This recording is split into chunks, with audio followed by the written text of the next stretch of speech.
Assalamualaikum warahmatullahi wabarakatuh. Halo teman-teman, selamat datang kembali di channel YouTube saya.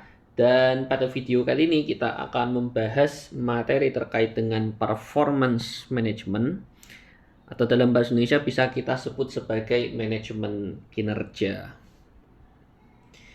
Ya, tapi sebelum kita membahas lebih jauh terkait performance management itu apa, kemudian juga how to implement, kita harus memahami terlebih dahulu apa esensi dari kita memahami performance management.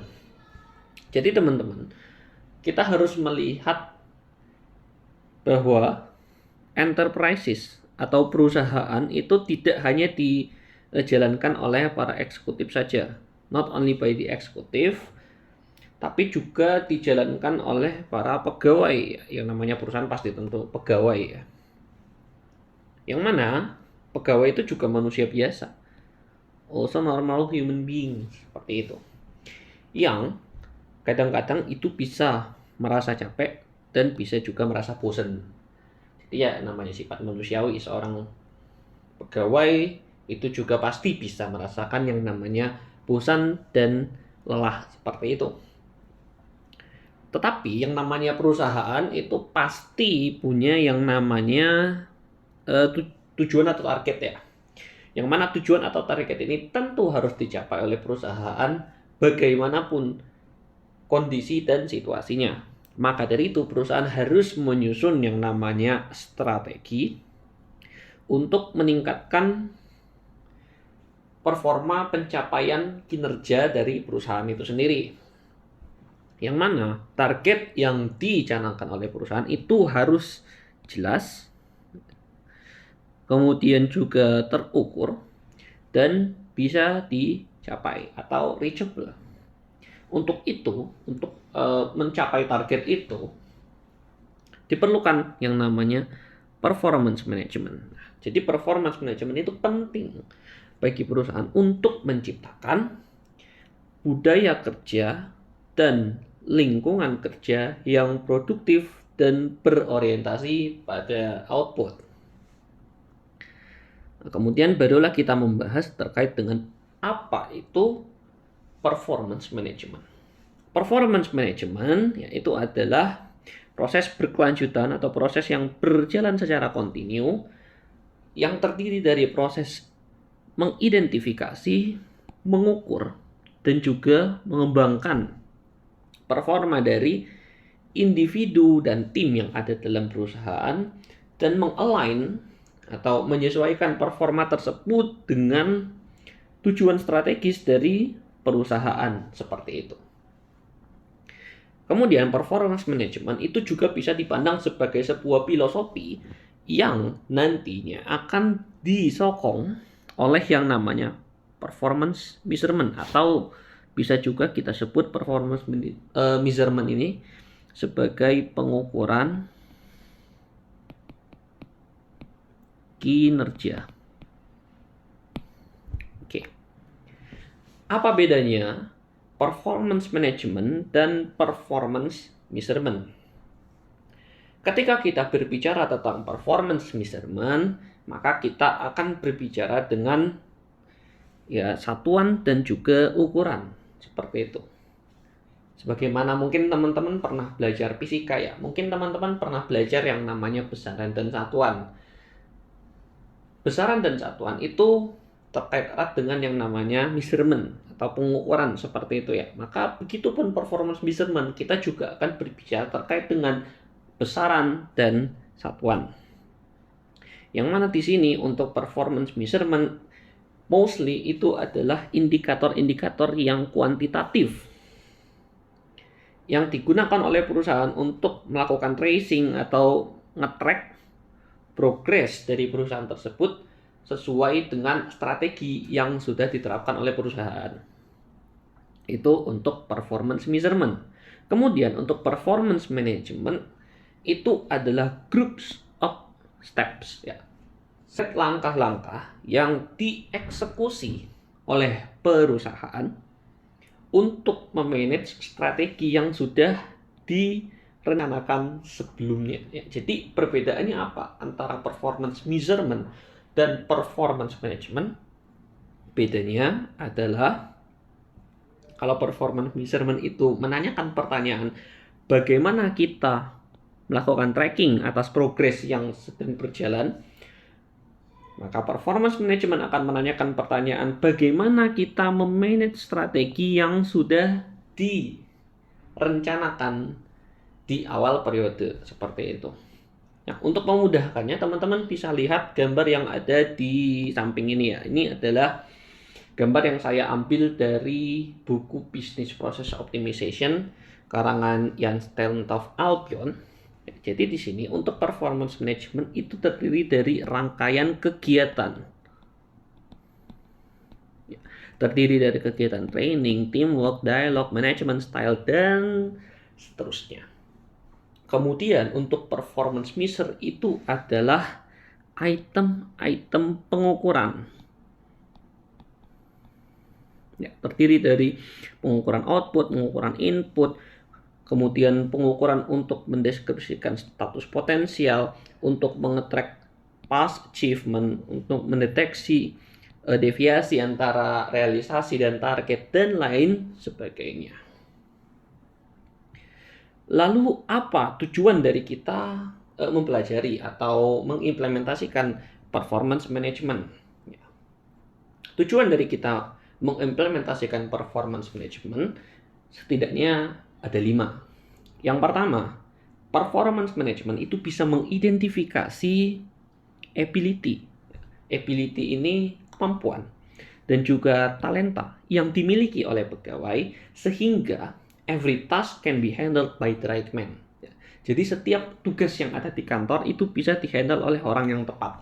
Atau bisa juga kita sebut right man on the right place. Kemudian yang kedua, performance management itu juga bisa berfungsi untuk mengidentifikasi possible obstacles atau hambatan yang mungkin bisa dihadapi oleh perusahaan di masa yang akan datang dan menyelesaikannya melalui kegiatan monitoring, coaching, dan juga development atau pengembangan. Yang ketiga, performance management itu bisa mengeskalasi atau bisa meningkatkan intensitas dari sistem komunikasi dua arah antara eksekutif dan juga para pegawai, dan memungkinkan pegawai untuk memberikan feedback kepada para atasan atau para eksekutif sehingga pegawai bisa meningkatkan performa kinerja mereka. Yang keempat, performance management itu juga bisa menjadi dasar untuk pengambilan keputusan ya, terkait dengan hal-hal yang bersifat administratif, misalnya pay raise atau kenaikan gaji, atau struktur gaji yang berdasarkan pada performance, seperti itu. Dan yang terakhir, performance management itu juga bisa dimanfaatkan atau berguna untuk mengeskalasi self-development dari para pegawai, dan career track-nya itu juga bisa dieskalasi ya oleh para pegawai sehingga ya para pegawai itu bisa memaksimalkan potensi yang ada pada diri mereka dengan cara perusahaan itu memberikan asis atau memberikan bantuan bagi mereka untuk mendapatkan pengetahuan dan talenta yang mereka butuhkan atau yang mereka inginkan. Kira-kira manfaat dari performance management adalah seperti itu. Kemudian bagaimana caranya kita mengimplementasikan performance management? Setidaknya ada 4 langkah yang bisa diimplementasikan oleh perusahaan untuk menerapkan yang namanya performance management. Ada yang namanya planning, ada yang namanya doing, checking, dan juga action. Kita mulai dari yang pertama dulu, planning. Di sini perusahaan akan membuat yang namanya KPI. Ya, KPI itu adalah Key Performance Indicator. Atau dalam bahasa Indonesia, KPI itu bisa kita sebut sebagai indikator kinerja kunci. Kemudian perusahaan juga mendesain yang namanya tujuan strategis, standar, dan juga target. Yang kedua, perusahaan itu menyusun hal-hal tersebut KPI, strategic goal, standar, dan juga target secara top down dari para eksekutif ke para pegawai. Setelah menyusun yang tadi, barulah dieksekusi hal tersebut oleh perusahaan secara keseluruhan, baik itu oleh pegawai ataupun oleh para eksekutif. Dan dalam proses melaksanakan tujuan-tujuan tersebut, perusahaan di lingkup internalnya, di dalamnya akan ada ongoing feedback and informal coaching. Jadi ada kegiatan komunikasi yang berjalan secara terus-menerus dalam rangka untuk menciptakan feedback seperti itu ya, sehingga tercapai yang namanya kesempurnaan dari kegiatan performance management ini sendiri. Kemudian yang ketiga adalah checking. Ya, di sini ketika pada proses checking itu dilakukan yang namanya performance appraisal atau penilaian kinerja seperti itu ya. Penilaian kinerja ini macam-macam. Masing-masing perusahaan mempunyai tipikal caranya sendiri dalam melakukan penilaian kinerja. Bisa dengan namanya penilaian 360 ya, untuk melakukan penilaian secara keseluruhan, atau penilaian berkala setiap bulan atau setiap semester. Kemudian atas performance appraisal yang sudah dilakukan sebelumnya itu dilakukan evaluasi, yang dimana pada tahapan action ini bisa ada yang namanya kegiatan reward and punishment sebagai tindak lanjut dari performance appraisal itu tadi. Oke, kemudian kita berbicara terkait dengan kriteria dari performance measurement. Performance measurement atau pengukuran kinerja itu harus diturunkan dari tujuan perusahaan seperti itu. Jadi harus sesuai dengan tujuan perusahaan. Yang kedua, performance measurement itu juga harus memungkinkan untuk di-compare dengan perusahaan yang berada pada lini bisnis yang sama seperti itu. Jadi harus apple to apple. Yang ketiga, harus ada tujuan yang jelas dari penilaian kinerja itu. Yang keempat, penilaian kinerja itu harus berdasarkan pada data yang reliable atau bisa diandalkan, dan metode kalkulasi yang jelas. Kemudian dia juga harus under control of the evaluated organizational unit. Jadi misalnya dia harus berada di bawah subak kepatuhan internal seperti itu. Jadi harus diorganize oleh pihak yang berwenang, baik itu di internal perusahaan ataupun di pihak eksternal.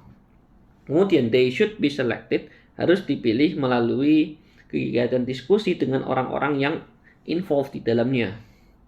Jadi yang namanya penilaian kinerja itu harus melibatkan orang-orang yang dinilai seperti pegawai, manajer, ataupun bahkan juga bisa customer.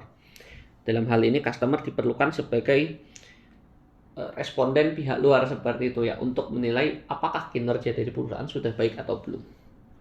Dan yang terakhir, tentunya penilaian kinerja itu harus mengedepankan objektivitas. Ini harus ya. Supaya apa? Supaya tujuan perusahaan itu bisa tercapai dan tidak ada benturan kepentingan di dalamnya. Nah, untuk performance measurement itu ada berbagai macam ya. Ada layer-layernya. Yang pertama adalah key performance indicator. Key performance indicator atau KPI yang sudah kita jelaskan di awal tadi itu adalah tell you what to do to increase performance dramatically. Jadi apa-apa yang harus dilakukan oleh perusahaan untuk meningkatkan performa perusahaan secara drastis seperti itu. Kemudian ada namanya performance indicator. Performance indicator itu adalah tindak lanjut dari key performance indicator. Itu adalah apa yang harus dilakukan. Ya. Langkah-langkah apa yang harus dieksekusi oleh perusahaan seperti itu. Kemudian di layer yang terluar itu ada namanya key result indicator. Key result indicator itu adalah tell you how you have managed in a perspective. Jadi key result indicator ini adalah hasil dari performa perusahaan di masa yang lalu sebagai pertimbangan untuk menentukan performance indicator dan juga untuk menentukan yang namanya key performance indicator. Oke, untuk pengukuran kinerja, walaupun berbeda-beda ya di masing-masing perusahaan. Setiap perusahaan punya kepentingannya masing-masing, tetapi di sini ada beberapa contoh yang bisa teman-teman implementasikan mungkin ya. Di sini saya akan mengambil 3 contoh teratas. Yang lain bisa teman-teman lihat saja pada tabel ini. Misalnya di sini performance indicator-nya adalah number of days that employees have attended course. Itulah jumlah hari yang dihadiri pegawai untuk menghadiri diklat ya. Itu adalah indikator untuk potensi yang dimiliki oleh pegawai. Umumnya, semakin banyak jam terbang pegawai dalam kegiatan diklat, maka dia akan semakin memiliki potensi yang lebih besar, seperti itu. Dalam kondisi ideal tentunya. Kemudian employee satisfaction in percentage itu menentukan performa dari Biro SDM atau Departemen Human Resource. Dan seterusnya sampai ke bawah. Di sini untuk contoh yang lain, untuk performance indicator secara keuangan, ya mungkin teman-teman sudah ada pernah yang belajar di manajemen keuangan, misalnya untuk menentukan likuiditas dari satu perusahaan, mungkin teman-teman bisa melihat yang namanya current ratio. Current ratio ini bisa dilihat dari current asset dibandingkan dengan current liability dari perusahaan tersebut. Bisa dilihat tentunya dari laporan keuangan. Atau untuk melihat operation cash flow ratio, itu teman-teman bisa melihat dari yang namanya operation cash flow dibandingkan dengan total debts dan lain sebagainya. Terkait dengan untuk indikator performa keuangan, teman-teman bisa mempelajari lebih lanjut dan lebih kompleks di materi manajemen keuangan. Baik, kira-kira itu saja yang bisa saya sampaikan pada video kali ini. Terima kasih banyak atas atensi teman-teman, dan terima kasih buat teman-teman yang udah nonton sampai selesai. Jangan lupa bila video ini bermanfaat, like, share, dan subscribe ke teman-teman kalian yang lain, supaya teman-teman kalian juga bisa mendapatkan manfaat yang sama dari video ini, dan kita akan ketemu lagi di video selanjutnya. Terima kasih. Assalamualaikum warahmatullahi wabarakatuh.